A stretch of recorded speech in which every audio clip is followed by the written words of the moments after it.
बार एक बहराम नाम का राजा रहता था। वह जंगल में इधर उधर शिकार करने जाता था। बहराम के पिता ने उससे कहा था कि बेटा तुम 3 दिशाओं में जा सकते हो, लेकिन चौथी दिशा में मत जाना। एक राक्षसों का मुखिया जिसका नाम धोला देव था, वह भी जंगल में रहता था। एक दिन बहराम ने सोचा कि 3 दिशाओं में तो जाकर देख लिया, अब एक ही दिशा बची है जिसके लिए पिताजी ने मना किया था। बहराम सोचने लगा कि पिताजी ने मुझे इस दिशा में जाने से क्यों रोका है, इसमें कोई तो राज है। वह उस दिशा में जाकर पता लगाना चाहता था। उसने थोड़ी देर सोचा और उस दिशा में जाने की योजना बनाई जिसमें उसके पिता ने जाने को मना किया था। अब वह उस दिशा की तरफ चल दिया। धौलादेव राक्षस, जो कि बहराम का बहुत समय से इंतजार कर रहा था, उसको अपनी तरफ आता देख बहुत खुश हुआ। धौलादेव ने हिरण का रूप धारण कर लिया और बहराम राजा के सामने आ गया। धौलादेव बहराम को अपना दोस्त बनाना चाहता था। धौलादेव हिरण बनकर बहराम के सामने आया तो बहराम ने हिरण की सवारी करने की सोची। वह उस हिरण के ऊपर बैठ गया। वह हिरण उसको वहां पर ले गया जहां पर बहुत सारे राक्षस रहते थे।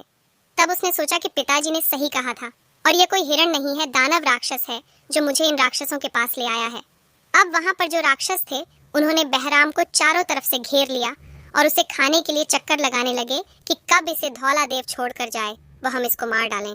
राक्षस 9 फीट के लंबे और बहुत भारी थे और बहराम बेचारा 7 फीट का था। इस कारण सभी राक्षस उसका मजाक उड़ा रहे थे। धौलादेव ने जब देखा कि बहराम की जान खतरे में है तो उसने राक्षसों से कहा कि अगर तुमने इससे कुछ कहा या इसको मारने की कोशिश की तो मुझसे बुरा कोई नहीं होगा। मैं इससे मित्रता करने के लिए बहुत दिनों से तलाश कर रहा था, लेकिन यह मुझे आज मिला है। अब मैंने इसको अपना मित्र बना लिया है और तुम इसको डरा रहे हो।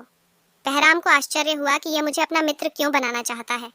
बहराम ने मन में कहा, खैर छोड़ो, कम से कम जान तो बची। बहराम, मैंने भी धौलादेव को अपना मित्र मान लिया। एक दिन धौलादेव के भाई की लड़की की शादी थी। वह दूसरे स्थान पर रहता था। धौलादेव भी शादी में जाने की तैयारी कर रहा था। तभी वहां पर बहराम आ गया और कहने लगा कि मुझे भी आपके साथ शादी में जाना है। धौलादेव ने कहा कि नहीं, तुम वहां नहीं जा सकते क्योंकि तुम्हें वहां पर खतरा हो सकता है। बहराम ने कहा कि लेकिन मुझे यहाँ भी खतरा ही है। धौलादेव ने कहा कि नहीं, यहाँ तुमसे कोई भी कुछ नहीं कह सकता। मैं तुम्हें मेरा एक सिर का बाल देता हूँ।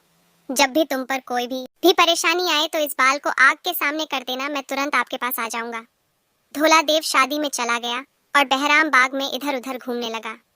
घूमते घूमते वह किसी रानी परी के पास जा पहुंचा। बहराम भी बहुत सुंदर लड़का था और रानी परी भी बहुत सुंदर थी। वह धौलादेव की लड़की थी। बहराम और रानी परी ने एक दूसरे को पसंद कर लिया और विवाह की सोची। लेकिन रानी परी ने बहराम से कहा कि धौलादेव से तुम मुझे मांगने से पहले उससे वचन ले लेना, नहीं तो वह हमारे विवाह के लिए कभी राजी नहीं होंगे। अगर तुमने सीधे ही मुझे मांगा तो वह हम दोनों को मार डालेगा। बहराम ने कहा, ठीक है, मैं ऐसा ही करूंगा। बहराम ने कुछ देर सोचा और उसके दिमाग में एक विचार आया। उसने अपने आप को गंदी कीचड़ में कर लिया तथा कीचड़ में लौट पोट मारने लगा। पूरा कीचड़ में होने के बाद उसने धौलादेव ने जो बाल दिया था उसको सूर्य की रोशनी की तरफ कर दिया। धौलादेव शादी में भोजन परोस रहा था। उसको पता चल गया कि बहराम परेशानी में है। वह भोजन के थाल को हाथ में लिए हुए बहराम के पास आ पहुंचा। बहराम की हालत देखकर धौलादेव ने पूछा कि तेरा यह हाल किसने किया है? बहराम ने कहा कि पहले तुम वचन दो कि तुम मुझे मारोगे नहीं। धौलादेव ने कहा कि मैं वचन देता हूँ, अब बताओ कि तुम्हारा यह हाल किसने किया है।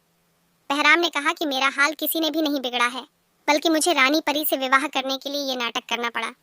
मुझे रानी परी चाहिए। धौलादेव को बहराम और रानी परी पर बहुत क्रोध आ रहा था, लेकिन वह अपने वचन को भी नहीं तोड़ सकता था। इसलिए उसने रानी परी को बहराम को सौंप दिया और दोनों का विवाह करा दिया। धौलादेव ने 20 राक्षसों को बुलाया और कहा कि तुम जाओ बहराम और रानी परी के साथ, इनको वहीं पर छोड़ कर आओ जहाँ से मैं बहराम को लाया था। अब बहराम और रानी परी राक्षसों के साथ अपने राजमहल में जा पहुंचा, लेकिन उसने वहां पर देखा कि कोई और राजा गद्दी पर बैठा हुआ है। उसने लोगों से पूछताछ करके पता लगा लिया कि उस राजा ने उसके पिताजी को मारकर गद्दी पर कब्जा कर लिया है।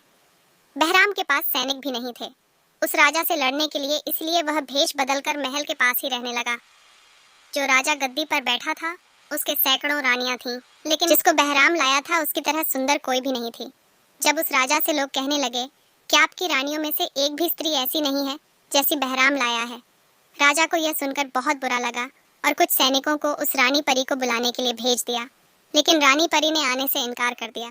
जब वह नहीं आई तो राजा स्वयं उसके पास गया और बोला, मैंने तुमको कितनी बार बुलावा भेजा, लेकिन तुम क्यों नहीं आई और तुम्हें यहाँ पर कौन लाया है? रानी परी ने कहा कि मुझे यह पर बहराम लाया है, जो इस महल का राजा है। तुमने उसके महल पर कब्जा कर लिया है। अब सभी लोगों को पता चल गया कि हमारा पहला राजा बहराम आ गया है। बहराम की माँ भी अपने बेटे को देखने के लिए तड़प उठी। उसने लोगों से कहा कि मुझे अपने बेटे के पास पहुंचा दो। सभी लोगों ने अपने पहले राजा बहराम का साथ दिया, इसलिए नए राजा को बहराम ने मार दिया और फिर से अपने राजमहल का राजा बन गया। अब रानी परी और राजा बहराम अपनी माँ के साथ मजे से रहने लगे। मित्रों, अगर आपको यह कहानी पसंद आई हो तो अपने दोस्तों के साथ शेयर करें। अपने बेटे के पास पहुंचा दो। सभी लोगों ने अपने पहले राजा बहराम का साथ दिया